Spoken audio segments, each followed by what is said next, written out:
esta sesión no se va a transmitir o no se está transmitiendo de forma directa en YouTube, ¿no? Como es nuestra costumbre en todas nuestras clases, en nuestras sesiones síncronas que también vamos a tener a las 9:05, que cambiamos la hora, solamente el día de hoy para poder tener aquí la participación del maestro Gabriel.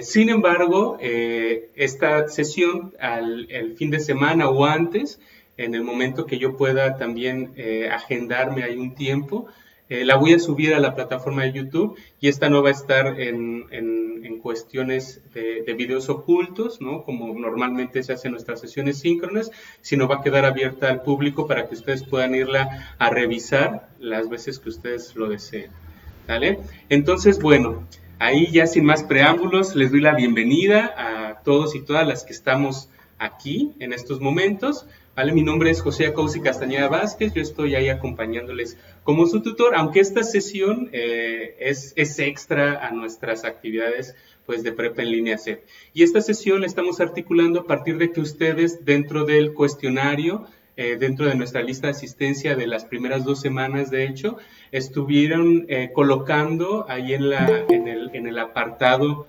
de sugerencias, que les gustaría estar también, tener una sesión con el tema de las culturas indígenas, ¿vale? Saber más acerca del tema, qué es lo que se está desarrollando actualmente, y entonces a partir de eso, pues bueno, yo tomé ahí la pauta de invitar al maestro Gabriel, ¿vale? Que aparte de ser alguien que ya lleva un gran recorrido en este tema de la interculturalidad, bueno, también es un buen amigo y un gran amigo, ¿vale?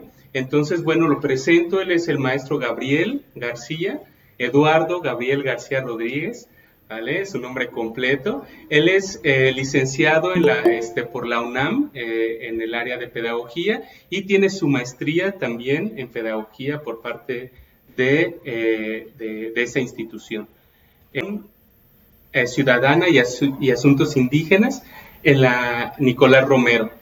Él también es escritor, es poeta, el profesor Gabriel es poeta, ya él ha escrito ya un par de poemarios que a lo largo, bueno, al final de la sesión se los presentaré, y bueno, si alguna o alguno de ustedes tiene ahí como esa espinita y ese agrado por la lectura y por los poemas, pues pueden acercarse con confianza al maestro Gabriel en esta sesión o en algún otro momento, que nos comparta sus datos para que yo se los comparta también a ustedes y puedan acercarse a él, porque también participa, ¿no? de esta construcción en función de los poemas en una página de Facebook con un colectivo al que él pertenece, ¿no? Con el cual él se está construyendo, que es Amantes Disidentes, y aparte está en constante participación con otro colectivo que él les platicará en su momento, sobre una investigación de Simón Rodríguez, y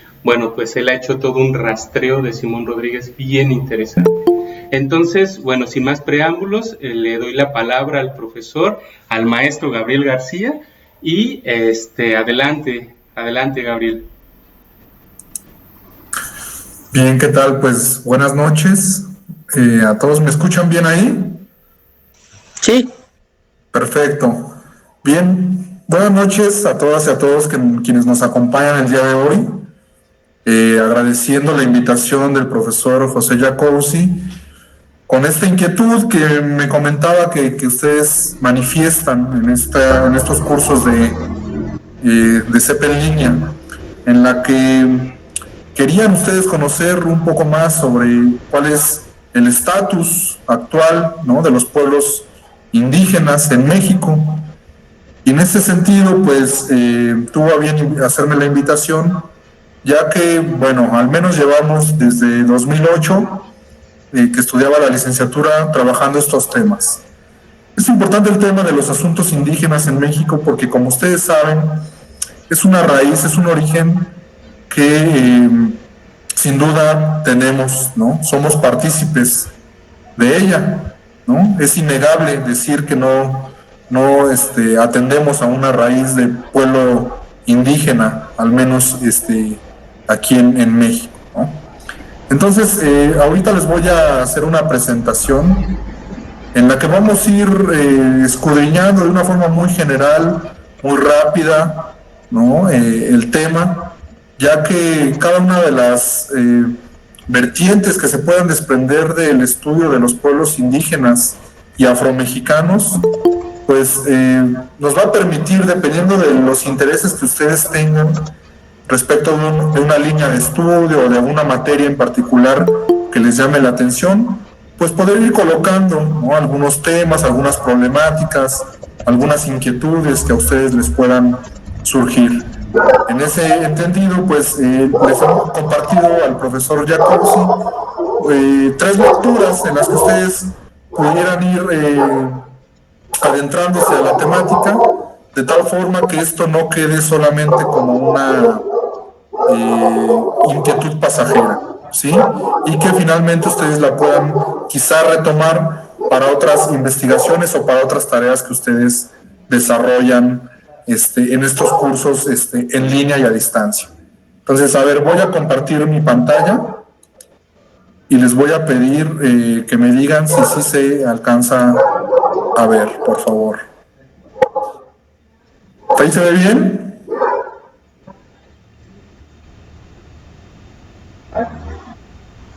¿Sí lo alcanza? Sí, se ve bien. Perfecto. Bien, empezaremos comentando que la propuesta de este mapa fue con el intento de encontrar una raíz cultural que pudiera atravesar a toda América. Como ustedes sabrán, el maíz es un elemento que tiene y ha sido parte de una representación cultural por todas las culturas en América, desde las nieves perpetuas donde habitan los inuits, mal conocidos como esquimales, al norte de América, y hasta la Tierra de Fuego, donde habitaban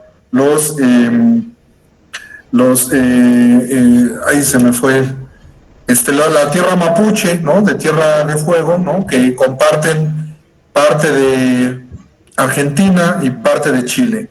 Más abajo de los mapuches estaba una cultura que se llamaba Selknam, que, bueno, hasta donde sabemos, quedan muy pocos habitantes. Ya más adelante del sur estaríamos llegando a lo que se conoce como la Antártida. Entonces, dentro de esos núcleos, ¿no?, culturales, encontramos que el maíz es un elemento que nos va a permitir articular ciertas prácticas, ciertos rituales, ciertas creencias, cierta ideología, y entonces los pueblos que van a constituir cada uno de los países que actualmente conocemos van a girar sus prácticas culturales en torno al maíz. Entonces, lo que queríamos hacer notar con este mapa en principio es esta raíz cultural que nos permite ligar una unidad cultural en todos nuestros pueblos. De ahí se preguntarán, y era parte de la actividad que les dejó el maestro Jacobsi, ¿cómo ven el mapa? ¿Qué inquietudes les surgen? Y en principio ya más o menos me comentaba que la primera impresión es que está al revés. Pero entonces surge la primera pregunta. ¿Al revés? ¿Respecto de qué? ¿Respecto de quién? ¿Quién decide dónde está el norte? ¿Quién decide dónde está el sur? Parece una pregunta que probablemente se resuelva de forma sencilla, ¿no?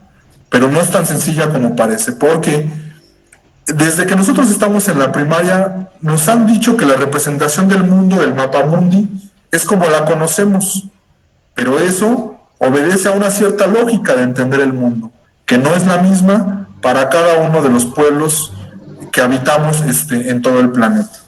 Vamos a ir avanzando con eso. Me gustaría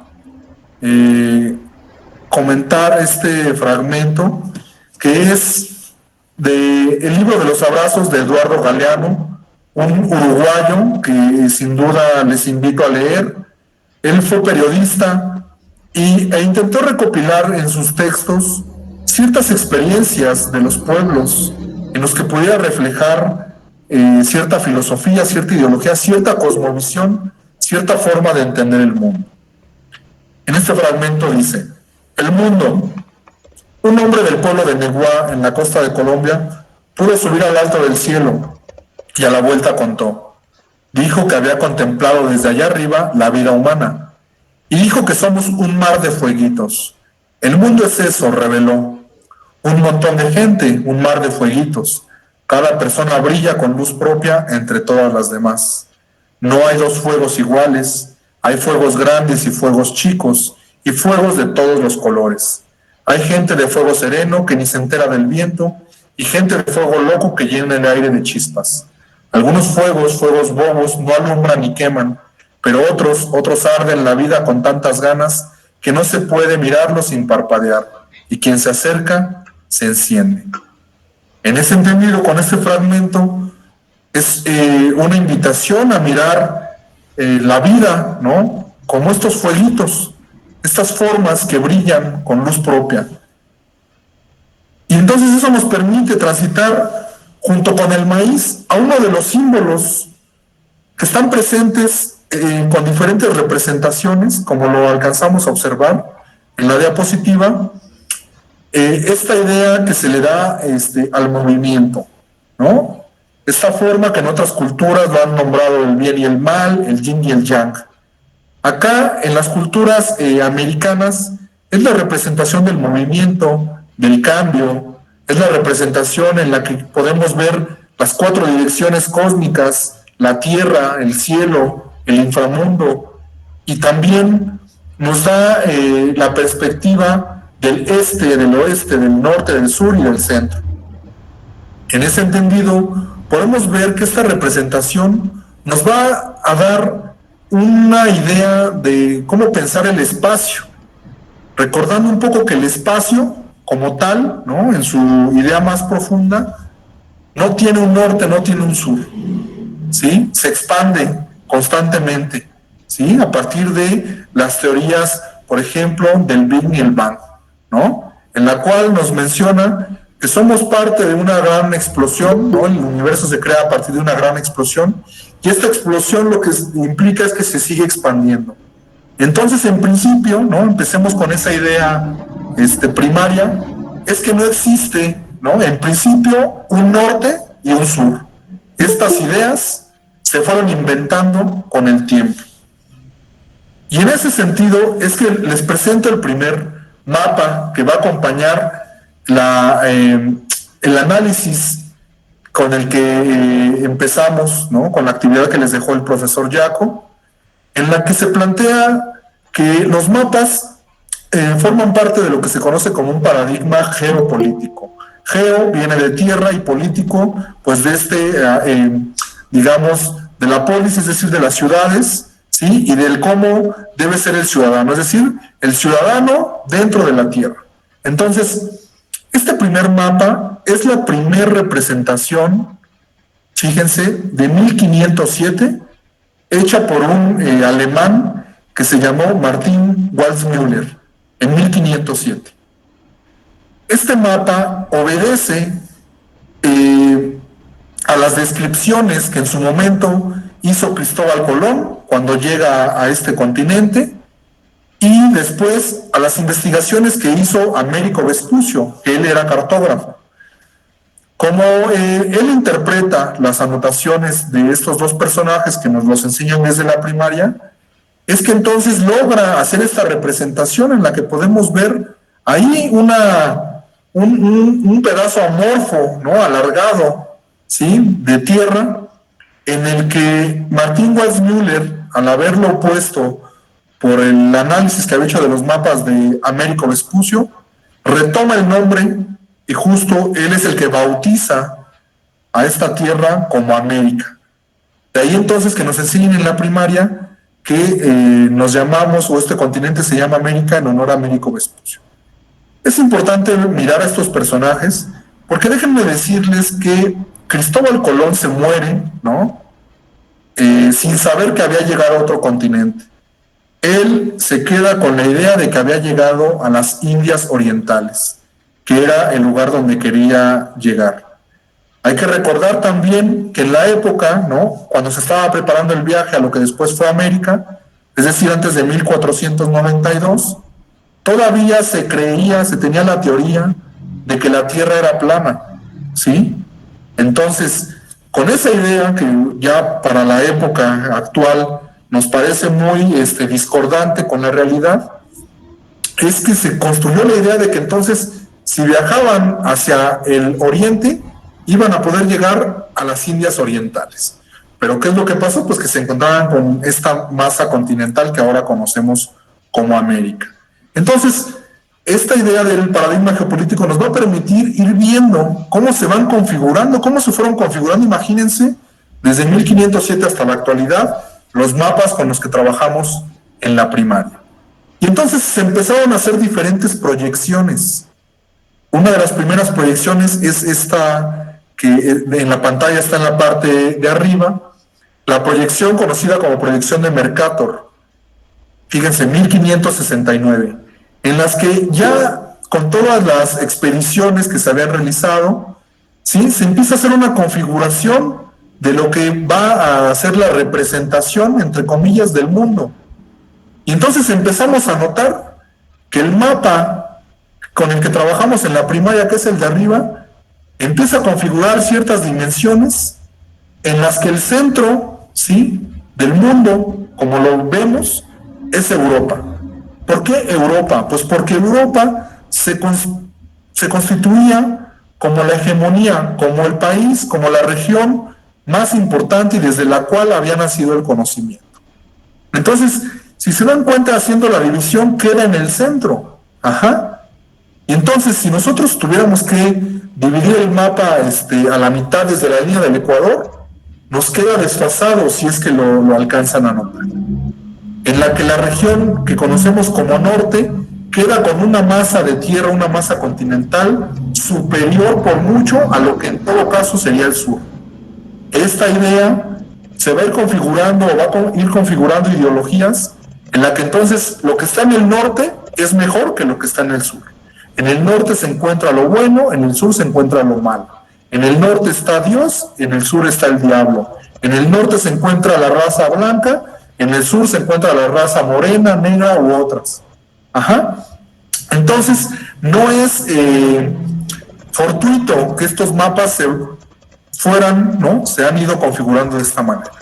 Fíjense, tuvieron que pasar más de 300 años para que entonces en el mapa de abajo, con la proyección nombrada de Gall y Peters, que fueron también unos alemanes que trabajaban mapas, en las que intentaron hacer una representación del mapamundi, pero intentando que los territorios obedecieran a las escalas, ¿sí?, de la, digamos, de la dimensión de la superficie real de lo que son los pueblos. Entonces, si se dan cuenta, fíjense, África siendo un continente muy grandísimo, pues aquí logra tener sus dimensiones reales, ¿sí?, en escala, obviamente. Sudamérica, ¿no?, nombrando Sudamérica, digamos, de Colombia hasta la Patagonia, ¿no?, lo que es Chile y Argentina, también logra tener mayor territorio. Y si se dan cuenta, México también se configura de otra forma, ¿sí? Y Europa, como tal, toda esta región de España, Francia, Inglaterra, sube un poquito y su dimensión se ve modificada. Y entonces, planteándole la línea del Ecuador, ya nos logra dar una configuración distinta a los mapas anteriores. ¿Eso qué nos va a implicar? Pues ir ubicándonos geográficamente desde otra perspectiva. Porque la forma en cómo nosotros podamos ubicarnos geográficamente nos va a determinar, plantear lo que se conoce como una orientación. Incluso la misma palabra de orientación nos indica que nos orientamos en función, como dice la palabra, del oriente. Ajá. Y cuando decimos es que estoy norteado, a veces se puede entender estoy perdido, ¿no? Entonces, no es fortuito, ¿no?, la forma en cómo se van configurando los mapas en la historia. Por ejemplo, está esta proyección que también es de Gall y Peters, en la que nos plantea que miremos un mapamundi pero pensando a Australia como el centro del mapamundi.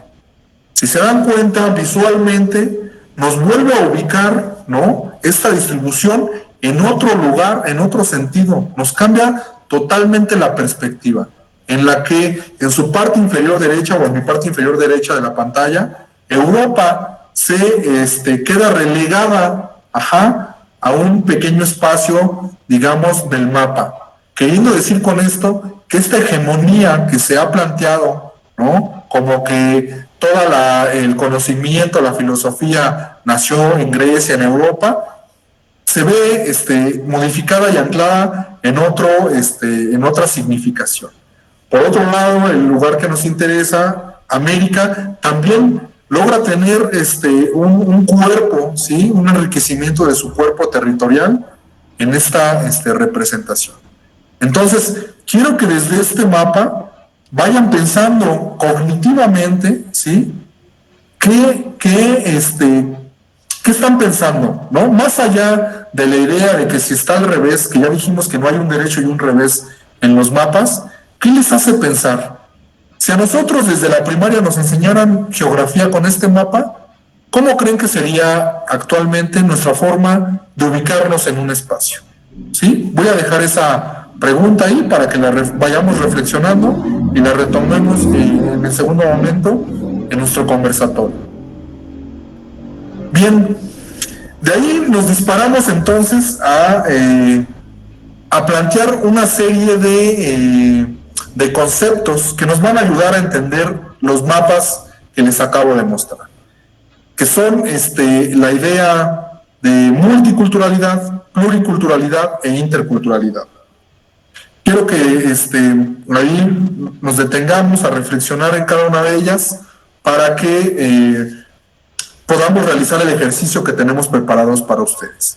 Bien, ya les mostré, ¿no?, y desde el principio, que hay muchas culturas, ¿no?, en el planeta, pero a veces, como sucede, hay una que se quiere sustentar como la verdadera, como la original, como la que tiene las mejores prácticas, la de la alta cultura, la de los mejores pensadores. Entonces, a esa cultura le vamos a denominar la cultura dominante. Si yo les pidiera un ejemplo de la cultura dominante, podríamos pensar, por ejemplo, en Estados Unidos. Sí, Estados Unidos se puede convertir en una cultura dominante que intenta que la forma en cómo ellos como cultura piensan a la humanidad, todos los demás países, todas las demás culturas piensen igual que. En ese sentido, es que al posicionarse como cultura dominante, por ende, va a haber culturas subordinadas. En este caso, México estaría como una cultura subordinada, ¿sí? Con este ejemplo, pasamos a la definición. Multiculturalidad encuentra sus orígenes en los países occidentales. Es más que todo descriptivo y se refiere a la multiplicidad de culturas existentes dentro de una sociedad sin que necesariamente tengan una relación entre ellas. Son fundamentos conceptuales, se encuentran en las bases del Estado liberal, de la noción del derecho individual y la supuesta igualdad. En este contexto, la tolerancia del otro es considerada como central, es un valor y una actitud suficiente para asegurar que la sociedad funcione sin mayor conflicto. Pero además de obviar la dimensión relacional, esta atención a la tolerancia como eje de la problemática multicultural oculta la permanencia de las desigualdades sociales, dejando intactas las estructuras e instituciones que privilegian a unos sobre los otros. ¿Sí? Entonces, nuevamente, regresando al esquema, cuando nosotros nos referimos a multiculturalidad, estamos nombrando desigualdad, estamos nombrando tolerancia, estamos nombrando supremacía, estamos nombrando que hay cosas que valen más que otras, ¿vale? Vayámonos con esa idea. Un poco más con estas nuevas políticas de la inclusión, tanto por ejemplo del sector LGBTIQ, como de las personas con discapacidad, como de otras disidencias y diversidades identitarias, se empieza a querer modificar un poco esta idea de la cultura. Entonces se inventa el concepto de pluriculturalidad. Pero de fondo se sigue manteniendo un poco el esquema en la que seguimos manteniendo una cultura dominante, culturas subordinadas, pero ahora la cultura dominante va a absorber, ¿sí?, los valores que las culturas subordinadas tienen para enriquecerse ella. Por ponerles un ejemplo, una playera con la figura del Che Guevara. El Che Guevara obedece, digamos, a las culturas subordinadas, pues al haber estado en la Revolución Cubana, todo el proyecto que hizo en Argentina y su paso por México. Cuando la cultura dominante, en este caso el capital, en este caso Estados Unidos, con el ejemplo que les puse, lo convierte en una mercancía, y entonces ya el Che Guevara está en playeras, está en cualquier prenda, está en cualquier lado, se convierte entonces en un artilugio, en una cosa para mi consumo. Entonces ahí, ¿qué es lo que pasó? La cultura dominante absorbió elementos de la cultura subordinada, pero se siguió manteniendo como una cultura dominante, ¿sí? La definición para pluriculturalidad es la siguiente. Es el referente más utilizado en América Latina, reflejo de una convivencia histórica entre pueblos indígenas y pueblos afros con blancos y mestizos. Se basa en el reconocimiento de la diversidad existente, pero desde un punto de vista céntrico de la cultura dominante y nacional. Desde esta perspectiva, las culturas indígenas y negras enriquecen al país sin implicar o proponer un repensamiento de él o de sus instituciones y estructuras. Así, funciona como procesos de una vía y se presenta como el modelo predominante en la mayoría de las reformas educativas, sobre todo porque su más fácil aplicación es sumar la diversidad cultural a lo establecido. Por eso es que dentro de nuestro currículum, por ejemplo, nacional, ciertas culturas nunca las vamos a ver, ¿no? Porque a pesar de que México se sustente como una nación pluricultural, eso está en la Constitución, sigue habiendo un único esquema de pensar la identidad, en este caso mexicana, ¿no? Ahorita vamos a ir a unos ejemplos. Y finalmente, a donde queremos llegar es poder transitar a un planteamiento de interculturalidad. El planteamiento de la interculturalidad es de que no haya culturas dominadas, no haya culturas dominantes y pueda haber un equilibrio cultural entre todas las manifestaciones étnicas, sociales, poblacionales, nacionales, ¿sí?, existentes en el planeta Tierra, ¿sí? La definición es la siguiente. La interculturalidad son complejas relaciones, negociaciones e intercambios culturales de múltiple vía. Busca desarrollar una interrelación equitativa entre pueblos, personas, conocimientos y prácticas culturalmente diferentes. No se trata solo de reconocer, descubrir o tolerar al otro o la diferencia en sí. Más bien se trata de impulsar de forma activa procesos de intercambio que permitan construir espacios de encuentro entre seres y saberes, sentidos y prácticas distintas.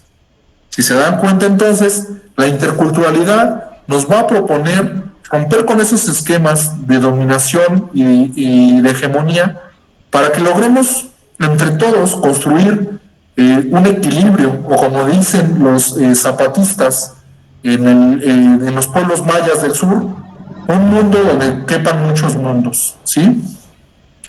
Bien, con estos tres ejemplos podemos entonces entrarle a una lectura a cómo podemos entender las diferentes manifestaciones de los pueblos existentes en México.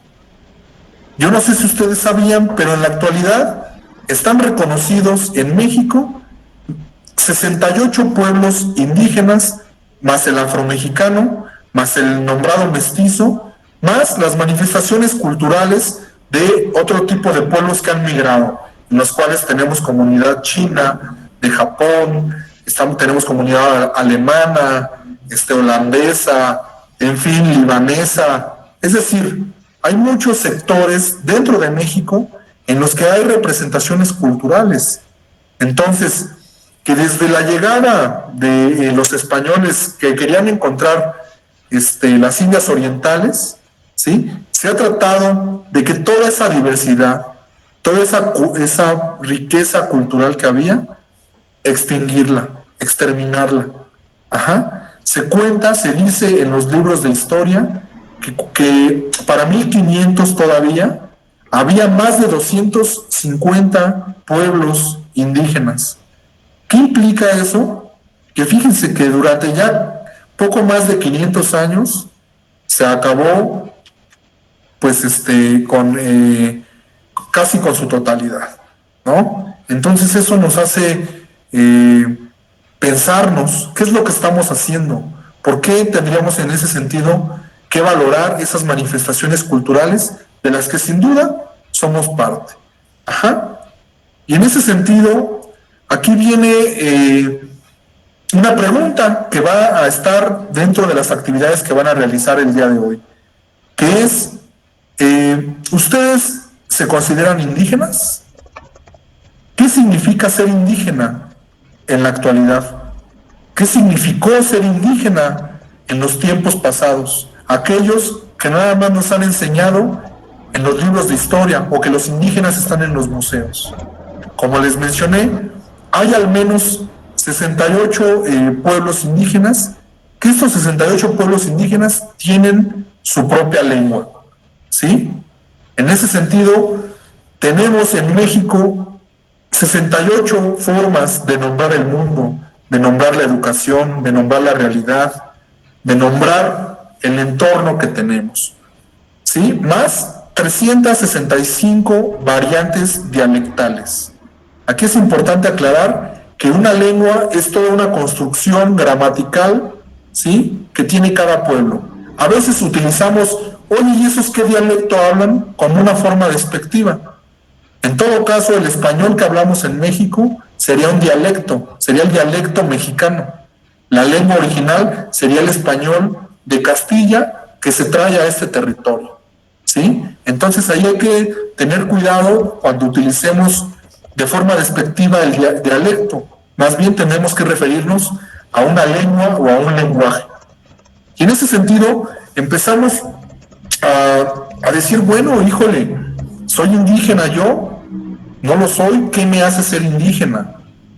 Esa es la reflexión profunda que queremos que hagan y que ahorita vamos a ir comentando. Me gustaría mucho escucharlos, porque cuando nosotros empezamos a hacer ejercicios de rastreo, ¿sí?, de nuestra propia historia, de nuestro árbol familiar, nos empezamos a dar cuenta que hay raíces muy profundas que desconocemos, pero que están insertas en nuestra práctica cotidiana, en rituales que hacemos, en ceremonias, ¿sí? Si bien con la llegada de la religión católica junto con los españoles hubo una suerte de mezcla, ¿sí?, de mestizaje, como también se nombran algunos, lo nombran así algunos historiadores, hay que ver hasta cierto punto esa mezcla hasta dónde llegó, dónde ya existían aquí los elementos, qué fue lo que la religión católica, digamos, impregnó a las prácticas que aquí existían, qué otras se han heredado, qué otras se han retomado de otras tradiciones, por ejemplo el Halloween, ahora que también pasó el Día de Muertos, ¿no? Porque eso nos va a permitir ir logrando buscar esos detonantes que están dentro de la cultura. Ajá. Termino, digamos, esta reflexión sobre qué implica ser indígena. Cuando si nosotros buscamos la etimología de indígena, indígena deriva del latín en el que se divide in, de ahí, y genus, originario. Entonces, etimológicamente indígena significa originario de. En ese sentido etimológico de la palabra, todos los que habitamos cualquier territorio del mundo somos indígenas porque todos somos originarios de un lugar. En ese sentido, empezamos también a revalorar esta palabra de indígena como un despectivo. A veces cuando queremos ofender a alguien, le decimos, ay, ¿no? Es que tú eres indígena, no sabes. Se conjuga o se piensa que lo indígena tiene que ver con la ignorancia, con esta relación norte-sur que les mencioné desde un comienzo, en la que todos los pueblos que están en el sur, al ser indígenas, son ignorantes, son pobres, son feos, sus prácticas culturales tienen menor valor. Y no es así.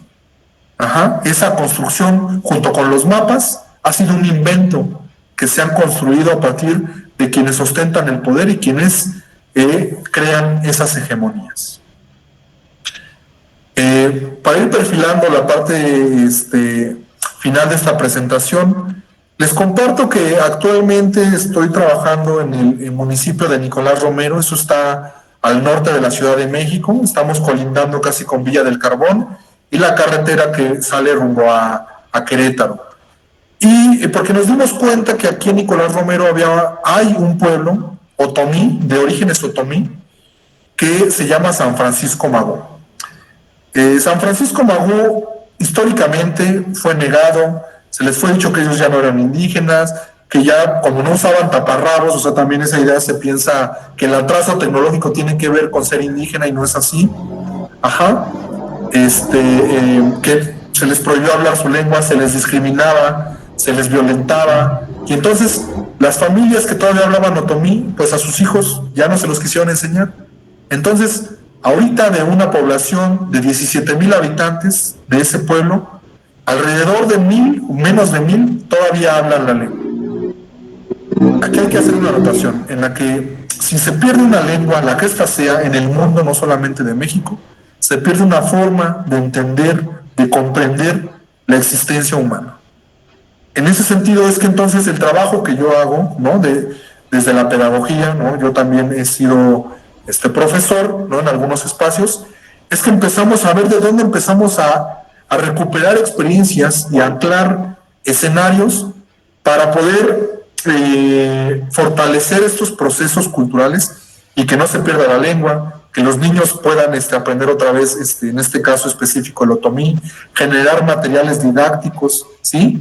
Y que entonces toda la comunidad, tanto de San Francisco Magó como del municipio, comprendan su importancia. Entonces nos encontramos con este esquema que les presento, esta figura, que se conoce como la flor comunal. La flor comunal, si la observamos, tiene su centro, en el centro está el maíz, de ahí entonces que el maíz cobra esta relevancia que les mencioné desde un principio, con sus pétalos y sus círculos en los que cada comunidad va a ir metiendo en estos pétalos y en estos círculos la forma en cómo concibe a su comunidad, a su cultura, a sus tradiciones. En este ejemplo, se realizó con una comunidad ayuj, conocida coloquialmente como mijes, que ellos habitan en Guerrero y en Oaxaca, en la que ellos metieron el poder político, la fiesta, el territorio y el trabajo. Alrededor las normas, los valores, la educación tradicional, la lengua y los símbolos, y más alrededor pues otros elementos.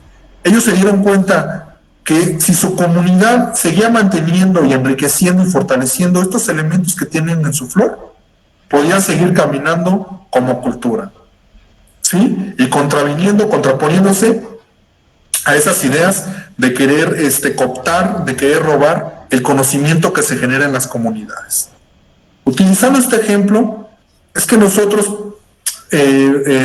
adaptamos un poco esa idea y propusimos esta que nosotros le llamamos la flor de la interculturalidad, en la que decíamos, bueno, dependiendo del espacio en el que yo me desenvuelvo, ¿cómo podemos llegar a la interculturalidad? Que esa es una de las preocupaciones que actualmente tenemos, ¿no? Y nos dimos cuenta que entonces tenemos que ir transitando por momentos, ¿no? Entonces, por 4 momentos, al menos. El primero tendría que ser la apertura, ¿no? Aperturarnos, ¿no? Individualmente, para preguntarnos yo a qué cultura pertenezco o de cuál cultura quiero pertenecer. Y necesariamente tiene que ir de la mano con un valor. Y en este caso nosotros dijimos que el respeto es el valor que tiene que acompañar a la apertura.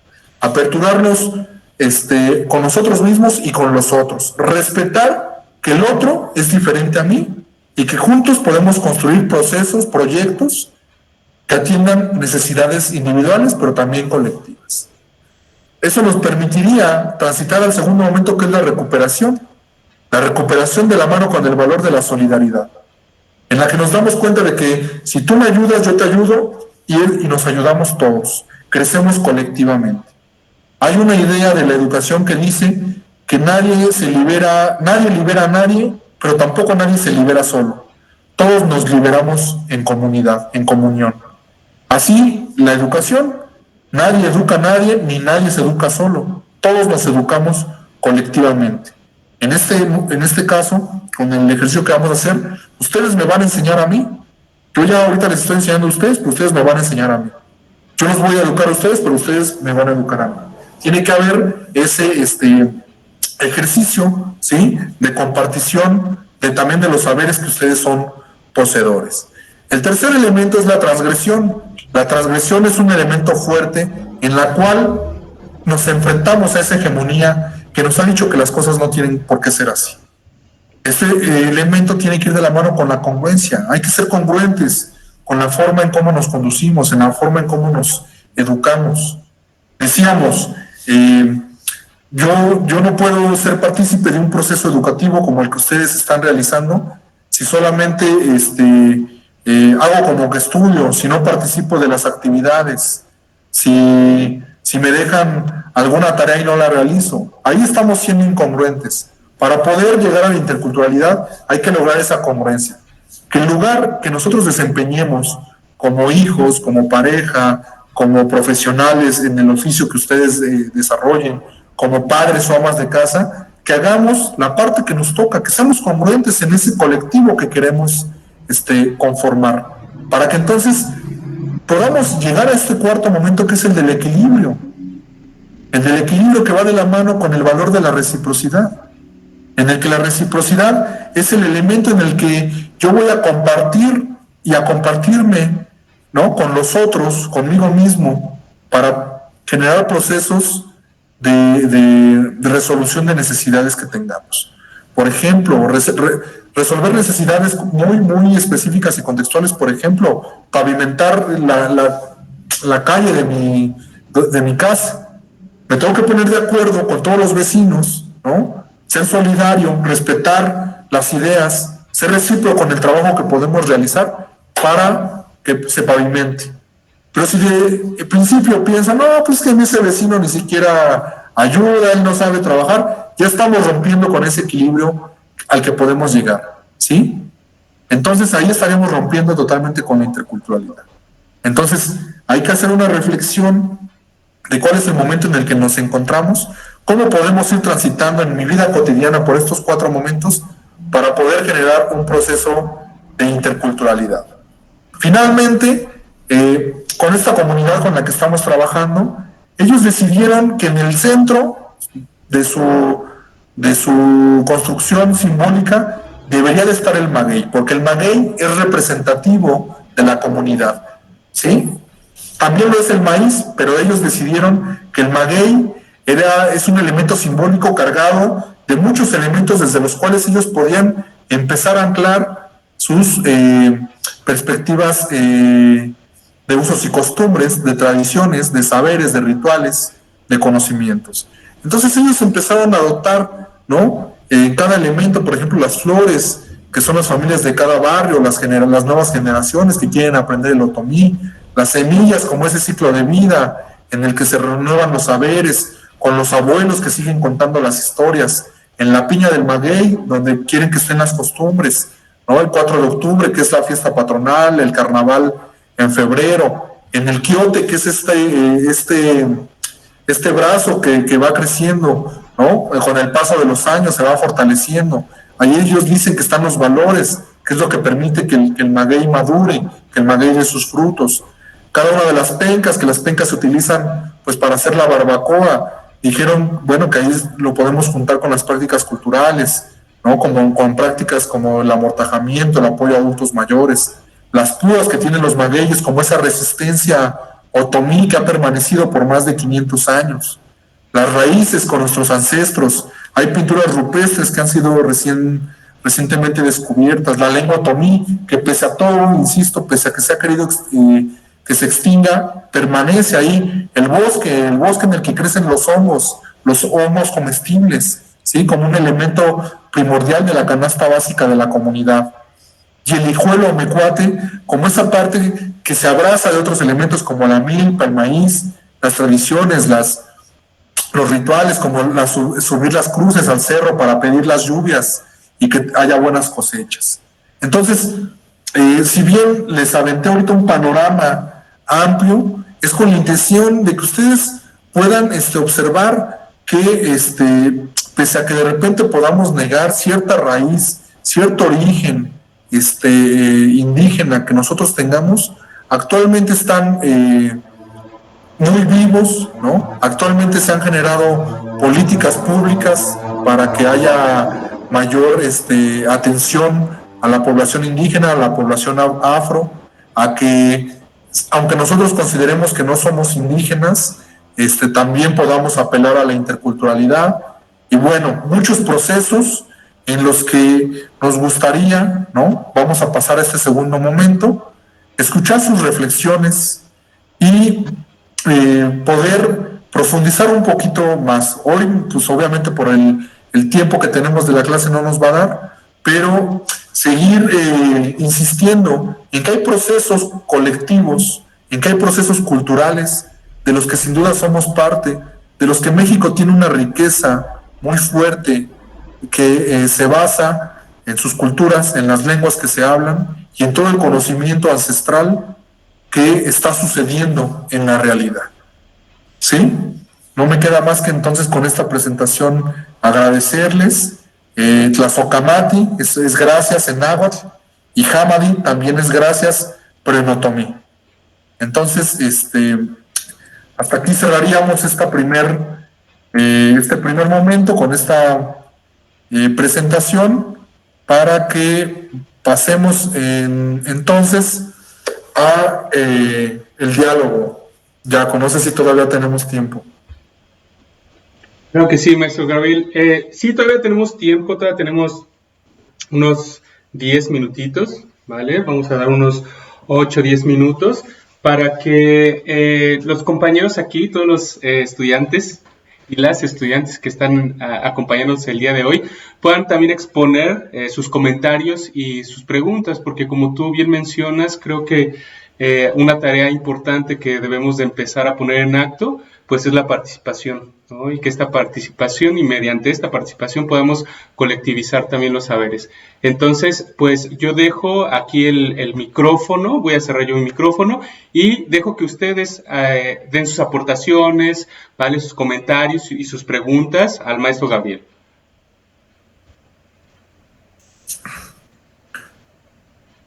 Bien, pues adelante compañeros, los escucho. Me gustaría mucho saber sus inquietudes, qué les pareció, qué les hace pensar estas preguntas que fueron planteadas. Pues a mí sí me parece, buenas noches, primero. Adelante, gracias. A mí me parece interesante del primer mapa que hizo este señor. No sé cómo se dio la idea para elaborar esos primeros mapas que la verdad no, pues casi le atinaba a cómo está en realidad pues nuestro continente. Eso es lo que me parece increíble. Claro, el mapa de Martín Waldmüller, ¿no? El primero, donde se nombra América. Claro. Así es. Bien, bien, Tonatiuh, muchas gracias. ¿Quién más?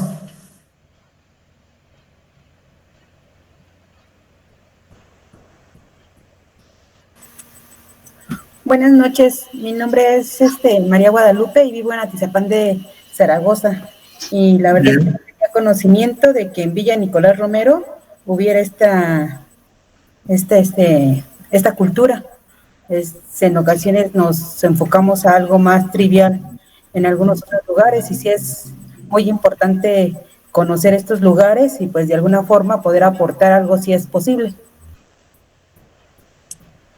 Claro, muy bien, muchas gracias. Qué bueno que al momento descubra que estos pueblos, ¿no?, están más cercanos de lo que parece que nos han dicho que están, ¿no? Exactamente. Muchas gracias, Guadalupe. Buenas noches, mi nombre es Cristina y a mí la clase me ha parecido muy interesante, sobre todo este módulo, porque he aprendido muchas cosas que yo desconocía, sobre todo desde unas raíces, ¿no? Y en esta materia yo me he dado cuenta, pues que formo parte de esa culturalidad, ¿no? Mis raíces, pues me doy cuenta que son muy profundas, ¿no? Porque mis padres son de la ciudad de Querétaro y me vengo dando cuenta en esta materia que es interesante porque independientemente al sufrimiento que se tiene, porque para llegar a tener una nación con tantas cosas hermosas y también difíciles, pues se han tenido que pasar por guerras, por hambre, por desigualdad, ¿no? Porque llego a esa conclusión yo, que por causa de la desigualdad que hay entre las clases sociales, pues no hay una igualdad, ¿no? En las cosas, los valores muchas de las veces se pierden y eso nos lleva a tener conflictos entre los seres humanos, ¿no? Muchas de las veces nos preocupamos más por las cosas materiales que por el ser humano, ¿no? Bueno, ese es mi punto de vista, ¿no? Gracias. Sí, muchas gracias, Cristina. Interesante reflexión, que justo lo que intenta el planteamiento de la interculturalidad es que en principio, como decíamos, nos aperturemos, ¿no?, a que hay otras formas de entendernos a nosotros como seres humanos, ¿sí? Y que no nos creamos que la única forma en cómo debemos conducirnos es este paradigma en el que nos dicen que la individualidad, el superar a todos los demás a costa de lo que sea, es la forma en cómo debemos de vivir, ¿sí? Entonces, muchos de los planteamientos que hacen los pueblos indígenas y afro van hacia ese lado, hacia entender que somos parte incluso pues de la misma naturaleza, ¿sí? Y eso nos va a permitir comprender que entonces la minería a cielo abierto, las grandes transnacionales, la contaminación del agua, el querer la tala de árboles para generar grandes complejos habitacionales o industriales, pues tienen una afectación que va directo a nosotros como seres humanos. Entonces, no es fortuito, ¿no?, que en diferentes espacios de toda la República Mexicana sean los pueblos indígenas los que estén defendiendo que esos aspectos naturales de los que todos gozamos no se pierdan, o que por culpa del capitalismo y de la industrialización desmedida se pierdan esos espacios. Entonces, es más bien también una invitación a que nosotros nos abramos a entender que hay lógicas de comprensión del mundo diferentes a la nuestra, pero que son más comprensibles de lo humano, ¿sí?, y de la naturaleza. Por ejemplo, perdón, yo tengo una duda. Sí, adelante. Nosotros como sociedad moderna, ¿cómo podríamos hacer o, ¿cómo te diré?, poder seguir teniendo toda esa cultura de años atrás, que ahorita la verdad no está ganando la tecnología, incluso muchas cosas están olvidando, ¿no? Un simple ejemplo, las escuelas, pues ya ves que antes hacían sus bailes regionales y se compraban los vestidos de cierto estado, ¿no? Y bailaban pues como se bailaba antes.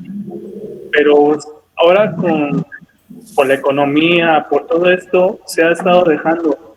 Pero la pregunta aquí es esa, ¿no? Yo como sociedad, ¿cómo podría aportar para que se sigan conservando todas esas culturas, más que nada? Ok, bien, interesante. Perdón, una disculpa. Adelante. Aquí en este tema, el compañero Tanalú, yo quisiera retomar el tema de la penca. Sí. Como cuando las generaciones, al paso del tiempo, se van transmitiendo de generación en generación las culturas, las enseñanzas de los adultos a los menores, así sucesivamente por décadas. Así es que cuando uno hace una marca, una penca, la hija de la penca vuelve a crecer con esa misma marca, así sucesivamente. Yo pienso que contesto la pregunta de Tonalú Guerra. Perdón, no escucho. como que se cortó. Sí, perdón, yo creo que me escuchó todo mi comentario. Alcancé a escuchar hasta antes de la última parte. Ok, vuelvo a repetir. Sí, por favor. El tema de la penca. Sí. Yo creo que con esto contesto la pregunta de Tonatiuh Guerra. Al paso del tiempo, las generaciones van pasando de los adultos a los hijos, así sucesivamente, por generación en generación. Así como en la misma penca, uno hace una marca, una penca, y la penca que vuelve a nacer, nace con esa penca, con esa marca, perdón. Yo creo que es algo muy importante también retomar y no dejar olvidarlo de que yo sí me creo indígena. Entonces, por mis raíces, no hablo ninguna lengua más que el español. Y yo sí me considero indígena. Yo creo que con esto contesto la pregunta de Tonatiuh Guerra. Perfecto, lo escuché muy bien Alejandro. Sí, Gracias. muy buen ejemplo. Las pencas, al menos aquí en la comunidad de San Francisco Magó, por ejemplo, hay una práctica, ustedes saben que el ixtle, ¿no? Se saca del maguey, de las pencas del maguey, llevan un proceso en el cual se le quita, digamos, toda la baba, se lavan las pencas, y de ahí se sacan hilos, ¿sí? Con los cuales se generaba el ixtle, ¿sí? Que es un material con el que se hacía la ropa antigua, se hacían los morrales, se hacían los costales. La penca del maguey, como les mencionaba también, servían para hacer el tema de la barbacoa, ¿sí? Del maguey también se sacaba la savia para curar quemaduras o torceduras, ¿sí? Una vez que se tatema, ¿no? Al fuego, se pone en un golpe y baja la inflamación. Para cruzarlo con el comentario que decía Tonatiuh, esos saberes, Tonatiuh, se creen que son menores, que es, bueno, pues es lo que hacía la abuela, ¿no? Pero pues ahora ya la medicina occidental, ahora ya vamos a Bershka, ¿no? A Liverpool por nuestra vestimenta, ¿sí? No es que una cosa esté peleado con la otra, es que con el planteamiento que les hice, es que nos han vendido la idea, Tonatiuh, ¿no, Alejandro? De que esa idea, ¿sí? De que lo occidental, la ropa de marca, ¿sí? Es mejor que lo otro, cuando no necesariamente es así, simplemente que son dos formas, ¿sí? De mirar, de entender el mundo, de conducirnos en él. Acá es que a veces nuestros padres, nuestros abuelos, que vivieron, digamos, como les mencioné con el ejemplo, discriminación, por hablar lengua, en este caso otomí, por ejemplo, en la comunidad, pues ya no se aprendió, ya no lo aprendieron los hijos, ¿no? Los nietos, ¿sí?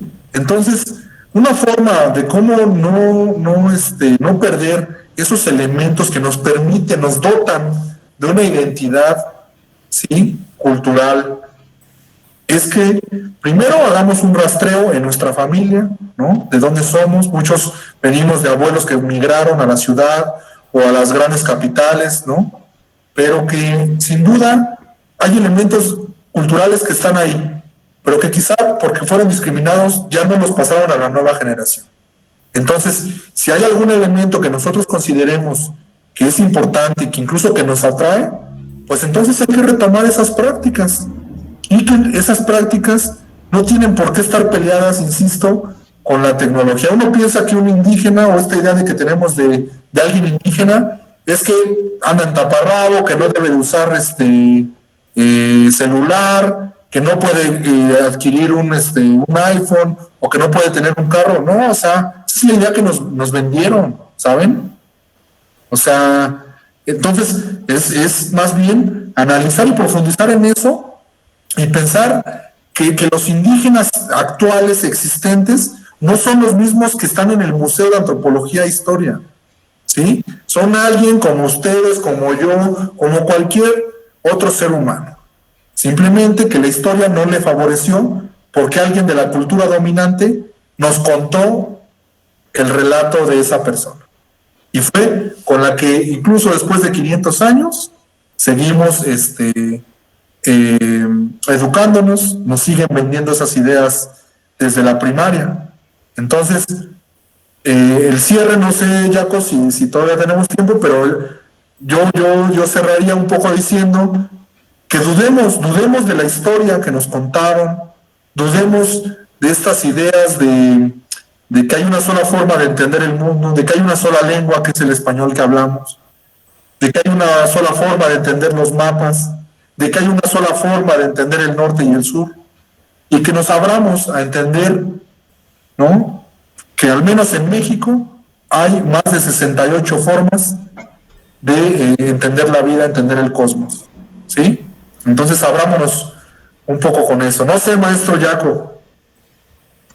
Muchas gracias, maestro Gabriel. Te agradezco mucho ahí tu participación con nosotros, ¿vale? Y con nosotras acá en esta sesión. Mira, aquí todavía siguen ingresando algunas compañeras. Bienvenida Claro. ahí, Daisy.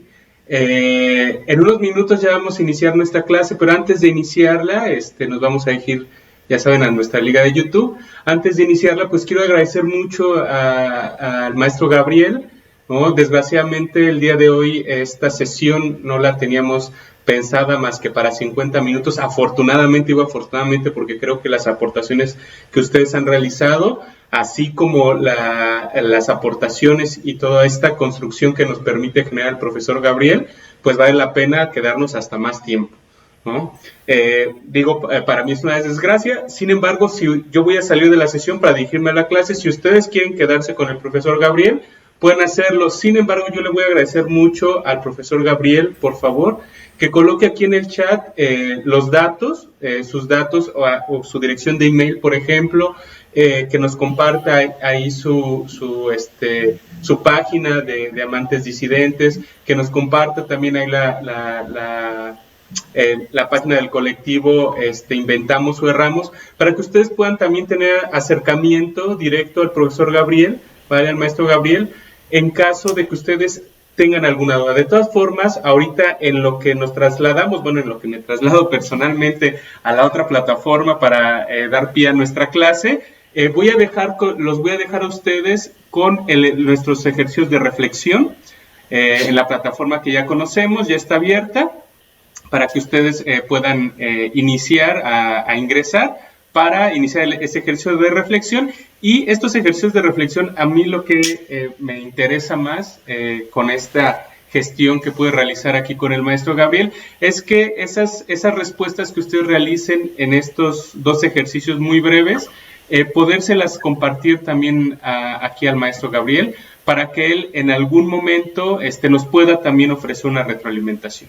¿Sale? Entonces, para mí eso es como importante. Les agradezco nuevamente a todos y todas por estar aquí. Ya en unos minutos empezamos nuestra sesión síncrona.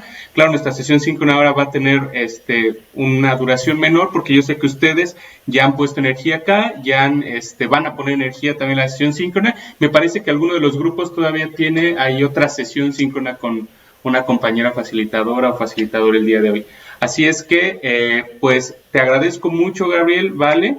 Te agradezco mucho la participación y quiero hacerles mención que ustedes han sido como la generación con las que he participado, que ha dado esta abertura, ¿vale? Y esta constancia en su participación para traer invitados, ¿vale? A nuestras sesiones síncronas. Esta es nuestra sesión síncrona, pero a partir de ellas salió esta propuesta de traer invitados. Y bueno, gracias a esa participación y a esa inauguración que ustedes hacen de este espacio, bueno, pues no voy a dudar que en próximos módulos, cualquier invitado que yo tenga, pues también abrir la invitación a ustedes para que sigan participando de estos espacios de construcción. Y pues, como decimos ahí en Chilangolandia, pues de banda chida para banda chida, ¿no? O sea, que son personas que les interesa estos temas, ¿vale? Y que aparte que les interesa estos temas, tienen esta construcción de la solidaridad, ¿vale? Y de la construcción en colectivo. Es decir, no cobran, no está cobrando el maestro Gabriel, afortunadamente, porque si no, no tendríamos ni cómo pagarle, ¿no? Lo está haciendo porque el profesor Gabriel pues tiene esta vocación y esta ética, ¿vale? A la construcción colectiva. Entonces, eso es bien importante y bien interesante, que empecemos a encontrarnos con personas que nos permitan también hacer un pasaje a este tipo de construcciones. Entonces, pues, me resta más que agradecer otra vez. Gabriel, yo me comprometo ya contigo en cuanto tenga el conjunto de respuestas por parte de nuestros estudiantes, porque ahora también los comparto contigo y nos compartimos con ellos también nosotros dos como estudiantes para aprender en colectivo. Cuando tenga esas respuestas te las mando y pues vamos gestionando la parte de la retroalimentación. ¿Te parece? Vale. Bien. Pues muchas gracias. Y no sé si alguien gusta agregar algo más antes de despedirnos. Sí, profesor Yaco, yo tengo una pregunta para el profesor Gabriel. A mí me gustaría si me puede compartir alguna liga que sea confiable para revisar lo de las nieves perpetuas, ya que pues yo no había escuchado algo de las nieves perpetuas y sí me gustaría tener más conocimiento sobre ellas. Ok, bien, sí. Se la hago llegar al maestro Yaco para que se la comparta. ¿Le parece? Sí, gracias, muy amable. Okay. Claro que sí, la comparto en la semana junto con algunos otros aspectos dentro del foro social, Cris. ¿Sale? De acuerdo. Para que lo podamos compartir ahí con todos los que estén interesados también, al igual que tú. Gracias, muy amable. No, de Bien, si quieren, ya tienen su sesión. Si quieren, entonces nos despedimos, ¿no? En el sentido de que hay muchas reflexiones que ahí quedaron pendientes, hay algunas actividades que les va a plantear el profesor Yaco.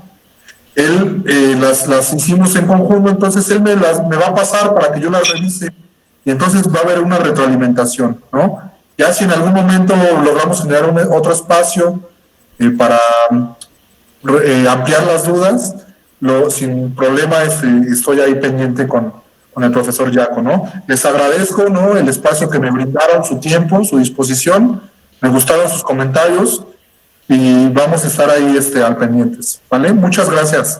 Gracias. Hasta luego, buenas noches. Hasta luego a todos y nos vemos en unos minutos. Gracias, Gabo. Vale, Gracias, buenas noches, bye. Buenas noches, gracias.